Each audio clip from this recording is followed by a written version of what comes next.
Hi കുട്ടികളെ, ഇത് +2 സയൻസിന് പഠിക്കുന്ന കുട്ടികൾക്ക് വേണ്ടി തയ്യാറാക്കിയിരിക്കുന്ന നോട്ട്സാണ്. ഇന്ന് അവരുടെ ഇംഗ്ലീഷിൻ്റെ എക്സാം നടന്നുകൊണ്ടിരിക്കുകയാണ്. 5-ാം തീയതി ഫിസിക്സിൻ്റെ എക്സാമാണ്.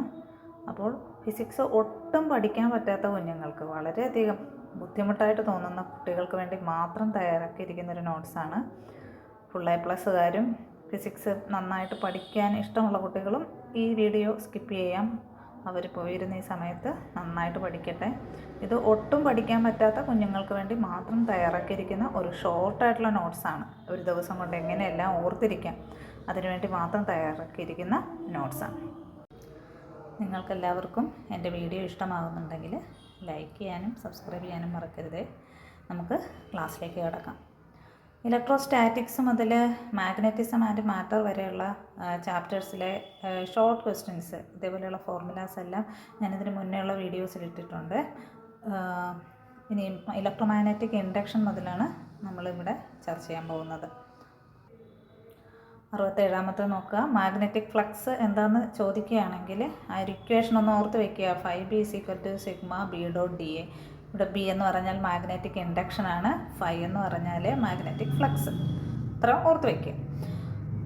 68ാമത്തെ ക്വസ്റ്റ്യൻ ഫാരഡേസ് ലോ ആണ്. Faraday's laws of electromagnetic induction. ആ ലോ അറിയാവുന്നവർ അത് സെൻറ്റൻസ് ആയിട്ട് എഴുതുക തന്നെ ചെയ്യണം. ഞാൻ ഒന്നുകൂടി ആവർത്തിക്കുകയാണ്.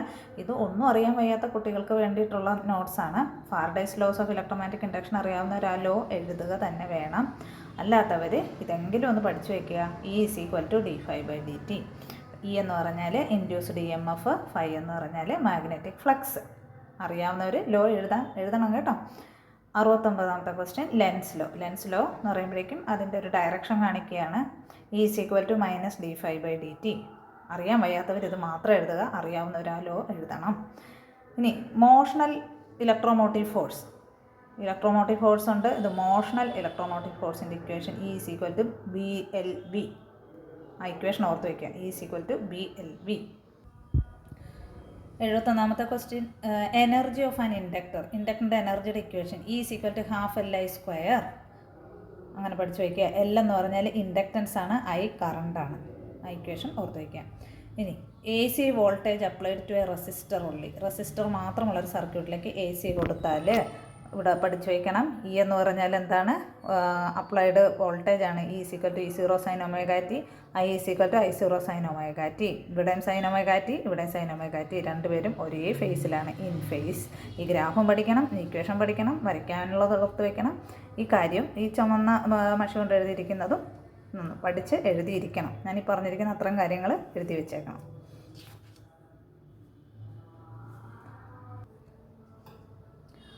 അടുത്തത് AC circuit with an inductor. Inductor വരുമ്പോഴേക്കും ഇത് ഫിഗർ വരയ്ക്കാൻ പഠിക്കണം. E = E0 sin ωt, I = I0 sin ωt - π/2. ഇതൊരു ഡെറിവേഷനാണ് കേട്ടോ. അറിയാവുന്നവരത് എഴുതുക തന്നെ വേണം. ഇത് ഒട്ടും പറ്റാത്തവർക്ക് വേണ്ടിയിട്ടാണ് പറയുന്നത്. ഒന്നും അറിയാൻ വയ്യാത്തവർ ഇതെങ്കിലും പഠിച്ചുകൊണ്ട് പോവുക. E = E0 sin ωt, I = I0 sin ωt - π/2. ഈ ഗ്രാഫും വരയ്ക്കാൻ പഠിക്കണം.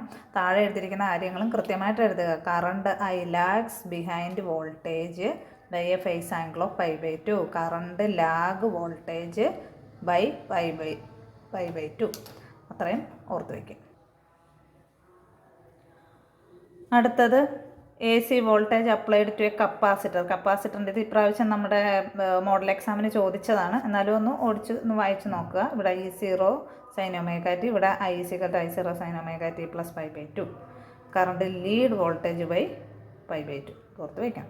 ഇനി LCR സർക്യൂട്ട്. ഇവിടെ RLC, ഞാൻ എഴുതാൻ വിട്ടുപോയതാണ്. ഇവിടെ RLC എന്ന് എഴുതുക.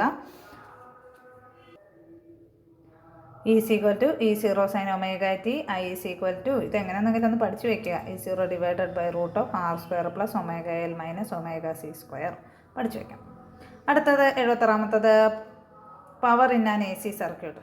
AC സർക്യൂട്ടിൻ്റെ പവറിൻ്റെ ഇക്വേഷൻ. ആ ഇക്വേഷൻ ഒന്ന് പഠിച്ചു വയ്ക്കുക. P average = ERMS IRMS cos φ.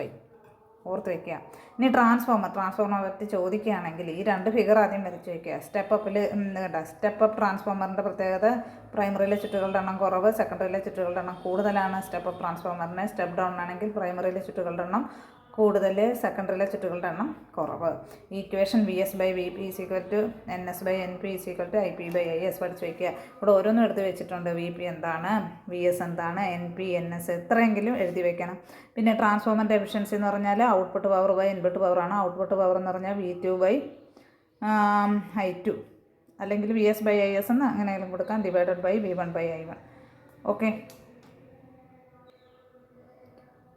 അടുത്ത മാക്സ്വെല്ലിൻ്റെ 4 ഇക്വേഷൻ എങ്ങനെയെങ്കിലും പഠിച്ച് വയ്ക്കുകയും മാക്സ്വെൽസ് ഇക്വേഷൻ ആണെങ്കിലും ഫസ്റ്റ് ഇക്വേഷൻ നമുക്ക് അറിയാവുന്നത് ഗോസ് ലോ ആണ്. ഗോസ് ലോ ഓഫ് ഇലക്ട്രോസ്റ്റാറ്റിക്സ്, ഇത് ഗോസ് ലോ ഓഫ് മാഗ്നറ്റിസം. അത് തന്നെ രണ്ടും എഴുതി വയ്ക്കുക. ഇൻ്റഗ്രൽ E.dS = 1/ε0 ഇത് ഇൻ്റഗ്രൽ B.dA = 0. അടുത്തത് മറ്റേ ഫാരഡേയുടെ ലോ തന്നെ എഴുതി വെച്ചേക്കുന്നത് lens law. Integral E.dL = -dφ/dt. ഇനി ഇതെന്ന് പറയുന്നത് ഇതില്ലേ ആംബിയർ സർക്യൂട്ട് ലോയുടെ മോഡിഫിക്കേഷനാണ്. Integral B.dL = μ0I + μ0ε0 dφ/dt. ഇത് നാലും കൂടി ഒരുമിച്ച് എഴുതി വയ്ക്കുമ്പോൾ മാക്സ്വെല്ലിൻ്റെ ഇക്വേഷനായി. അത് പഠിക്കണം. അടുത്തത് ഇലക്ട്രോമാഗ്നറ്റിക് സ്പെക്ട്രം ഇപ്പോൾ ഓർത്ത് വയ്ക്കാൻ വേണ്ടിയിട്ട് ഇങ്ങനെ പഠിച്ച് വയ്ക്കുക. RMI LUX-G. R എന്ന് പറഞ്ഞാൽ റേഡിയോ വേവ്, M എന്ന് പറഞ്ഞാൽ മൈക്രോവേവ്, I ഇൻഫ്രാറെഡ്, L എന്ന് പറഞ്ഞാൽ visible light, U ultraviolet, X X-ray, G gamma ray. അടുത്തത് relation between F and R. Focal ലെങ്തും റേഡിയസ് ഓഫ് കർവേച്ചറും തമ്മിലുള്ള റിലേഷൻ ചോദിച്ചാൽ ഈ ഫിഗർ എങ്ങനെയെങ്കിലും ഒന്ന് വരയ്ക്കാൻ പഠിച്ച് വയ്ക്കുക. R = 2F എന്നെങ്കിലും എഴുതുക. താഴെ സെൻറ്റൻസ് എഴുതുക. Radius of curvature is twice the focal length. ഇത്രയെങ്കിലും പഠിക്കണം. മിറർ ഇക്വേഷൻ ചോദിക്കാൻ സാധ്യത കൂടുതലാണ് ഇപ്രാവശ്യം. കാരണം പ്രിസം ഇപ്രാവശ്യം ചോദിച്ചുകൊണ്ട് മിറർ ഇക്വേഷനും ലെൻസ് മേക്കേഴ്സ് ഫോർമുലയൊക്കെ ആയിരിക്കാം ചോദിക്കാൻ സാധ്യത. ഇക്വേഷൻ എങ്കിലും ഇതൊക്കെ നല്ല ഡെറിവേഷനായിട്ട് പഠിച്ചിട്ടുള്ളവർ അത് തന്നെ എഴുതുക. ഒട്ടും പഠിക്കാത്തവർ ഇതെങ്കിലും പഠിച്ചുകൊണ്ട് പോവുക. Mirror equation 1/F = 1/U + 1/V. U എന്ന് പറഞ്ഞാൽ ഒബ്ജക്റ്റ് ഡിസ്റ്റൻസ്, V എന്ന് പറഞ്ഞാൽ image distance, F = focal length. ഈ ഫിഗറും കൂടി വരയ്ക്കുക. മാഗ്നിഫിക്കേഷൻ്റെ value linear size of image divide by linear size of object. അത് തന്നെ പല ഇക്വേഷൻ ഉണ്ട്. M തന്നെ പല രൂപത്തിലുണ്ട്. M = ഇതുണ്ട് height of the image by height of the object. M = -V/U object distance by image distance by object distance. M = F-ഉം V തമ്മിലുള്ള relation M = F - V/F. M = F-ഉം U തമ്മിലുള്ള റിലേഷൻ F / F - U. ഈ 4 equation ഉണ്ടല്ലോ, 4 ഇക്വേഷനും എല്ലാം കാണാതെ പഠിക്കണം, ചോദിക്കാൻ സാധ്യതയുണ്ട്. അടുത്ത അപ്പാരൻ്റ് ഡെപ്ത്ത്. ഇത് ഒപ്റ്റിക്സിലുള്ളതാണ്. അപ്പാരൻ്റ് ഡെപ്ത്ത് എന്ന് പറയുന്നത് നമ്മളിപ്പോൾ വെള്ളത്തിലൊരു കല്ല് കിടക്കുകയാണെങ്കിൽ കല്ല് കുറച്ച് ഉയർന്ന് കിടക്കുന്നതായിട്ടൊക്കെ തോന്നില്ല. അതിനെപ്പറ്റിയൊക്കെ പറഞ്ഞിരിക്കുന്ന കാര്യമാണ്. ഇതിൻ്റെ ഇക്വേഷൻ ഒന്ന് പഠിച്ചു വയ്ക്കണം. അപ്പാരൻ്റ് ഡെപ്ത്ത് D എന്ന് പറഞ്ഞാൽ original depth by refractive index. Original depth by refractive index. Original ഡെപ്ത്തിന് D, റിഫ്രാക്റ്റീവ് ഇൻഡെക്സിന് N.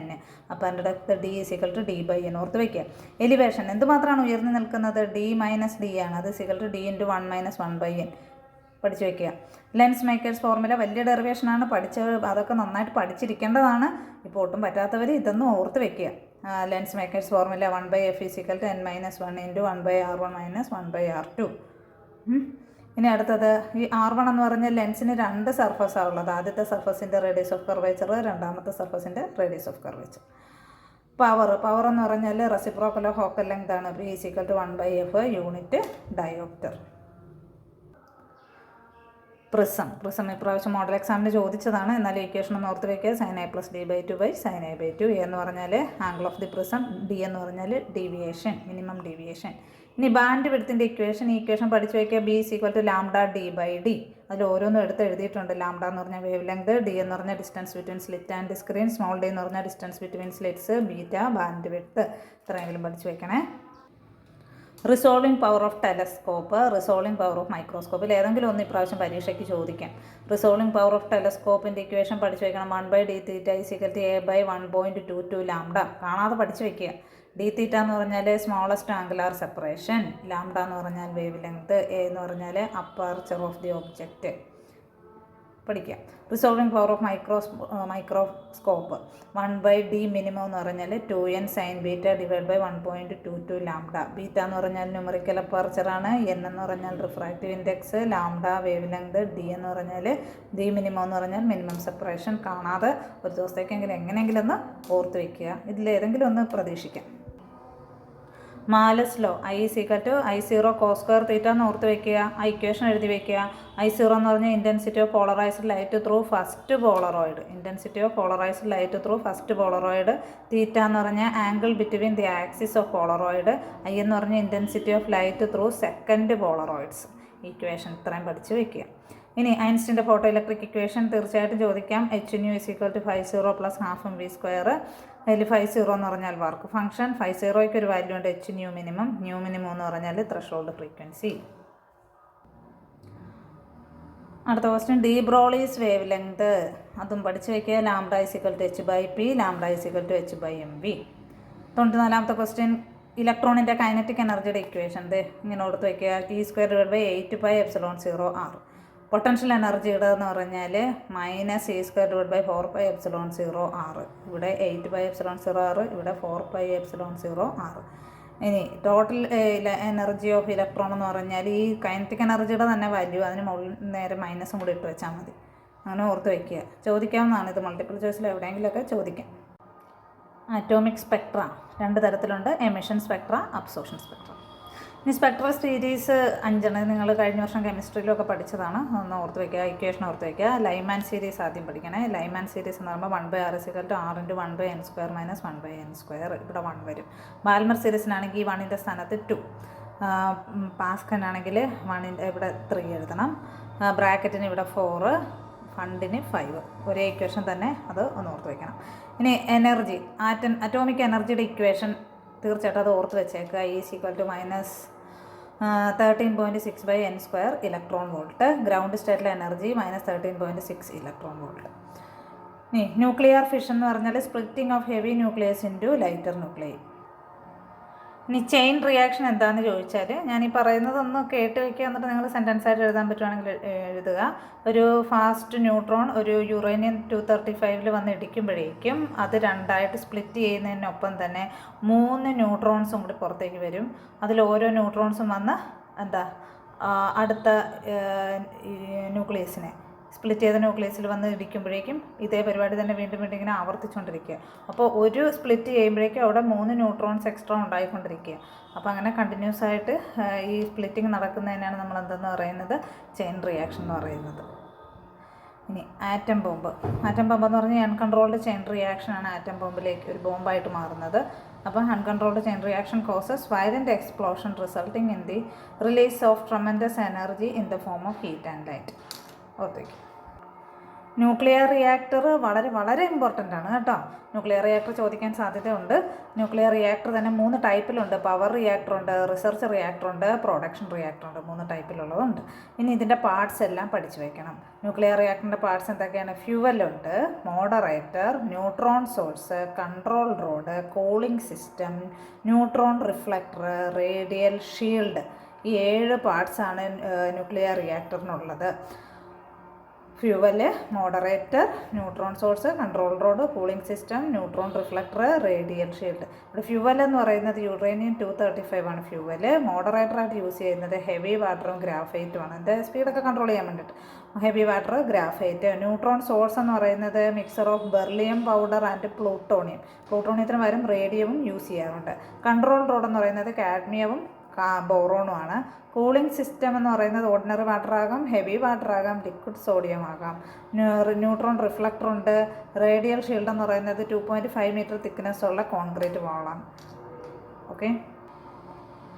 സെമി കണ്ടക്ടറിൽ പഠിക്കാനുള്ള പ്രധാനപ്പെട്ട ഒരു കാര്യം എന്ന് പറഞ്ഞാൽ PN ജംഗ്ഷൻ ഡയോഡിൻ്റെ ഫിഗർ ഓർത്ത് വയ്ക്കുക. ഇത് ഇവിടെ പോസിറ്റീവ് P ടൈപ്പ് സെമി കണ്ടക്ടറും N ടൈപ്പ് സെമി കണ്ടക്ടറും നമ്മൾ ഫ്യൂസ് ചെയ്തുണ്ടാക്കുന്നതാണ് PN ജംഗ്ഷൻ ഡയോഡ്. അതിൻ്റെ ഇടയ്ക്ക് ഒരു ഡിപ്ലീഷൻ ലെയറും ഉണ്ട്. ഇനി PN ജംഗ്ഷൻ ഫോർവേഡ് ബയാസ് എന്ന് പറയുമ്പോൾ പോസിറ്റീവ് സൈഡ് പോസിറ്റീവിനോടും നെഗറ്റീവ് സൈഡ് നെഗറ്റീവിനോടും കണക്ട് ചെയ്തിരിക്കുന്നു. അതിൻ്റെ ഗ്രാഫും ഇതിങ്ങനെ വളഞ്ഞതിങ്ങനെ വരും. ആ ഗ്രാഫും കൂടി ഓർത്ത് വയ്ക്കുക. അടുത്ത PN junction under reverse bias എന്ന് പറയുമ്പോഴേക്കും പോസിറ്റീവ് സൈഡ് നെഗറ്റീവിലേക്കും നെഗറ്റീവ് സൈഡ് പോസിറ്റീവിലേക്കും കണക്ട് ചെയ്യുന്നു. ഡിപ്ലീഷൻ ലെയറിൻ്റെ വിട്ട് കൂടുന്നു. ഇതിലൂടെ കണ്ടക്ഷൻ വളരെ കുറവാണ്. റിവേഴ്സ് ബയാസിൻ്റെ ഗ്രാഫും പഠിച്ചു വയ്ക്കും. അടുത്ത റെക്ടിഫിക്കേഷൻ ആണ്. റെക്ടിഫിക്കേഷൻ എന്ന് പറഞ്ഞാൽ process of കൺവെർട്ടിങ് AC signal into DC signal. AC DC ആക്കുന്ന പ്രോസസ്സിനെ റെക്ടിഫിക്കേഷൻ എന്ന് പറയുന്നു. റെക്ടിഫിക്കേഷൻ 2 തരത്തിലുണ്ട്. ഫുൾ വേവ് റെക്ടിഫിക്കേഷൻ ഉണ്ട്, ഹാഫ് വേവ് റെക്ടിഫിക്കേഷൻ ഉണ്ട്. ഈ ഫിഗർ ഇങ്ങനെ തന്നെ വരയ്ക്കാൻ പഠിക്കുക. അതിൻ്റെ സിഗ്നൽ ഇൻപുട്ട് ഔട്ട്പുട്ടും എങ്ങനെ വരും എന്നുള്ളതും പഠിച്ചു വയ്ക്കുക. ഫുൾ വേവിൻ്റെയും ഫിഗർ വരയ്ക്കാൻ പഠിക്കുക, ഇൻപുട്ടും ഔട്ട്പുട്ടും വരയ്ക്കാൻ പഠിക്കുക. ഇവിടെ ഒരു R ഉണ്ട്, ലോഡ് റെസിസ്റ്റൻസ് R, ഇതും വരയ്ക്കാൻ പഠിക്കുക. അപ്പോൾ ഇത്രയെങ്കിലും പഠിച്ചുകൊണ്ട് പോവുക. ഇനി ഞാൻ ഈ കുറച്ച് കാര്യങ്ങൾ കൂടി ഇമ്പോർട്ടൻ്റ് ആയിട്ടുള്ള കുറച്ച് ഡെറിവേഷൻസ് വളരെ ചുരുക്കി ഞാൻ അടുത്തൊരു വീഡിയോസ് ഇടാം. അതേപോലെ തന്നെ യൂണിറ്റ്സ്, നിങ്ങൾ ഇത്ര നാളും പഠിച്ച ഓരോ ഇതിൻ്റെ യൂണിറ്റ്സുകൾ ഇടാം. അതേപോലെ ഡിസ്റ്റിങ്വിഷ് ബിറ്റ്വീൻ എന്ന് പറഞ്ഞ് കുറച്ച് പഠിക്കാനില്ലേ, അതും കൂടി ചേർന്നൊരു വീഡിയോ ഞാൻ അടുത്ത എളുപ്പം തന്നെ അപ്ലോഡ് ചെയ്യാം. അപ്പോൾ ഇതെല്ലാവരും കാണുക.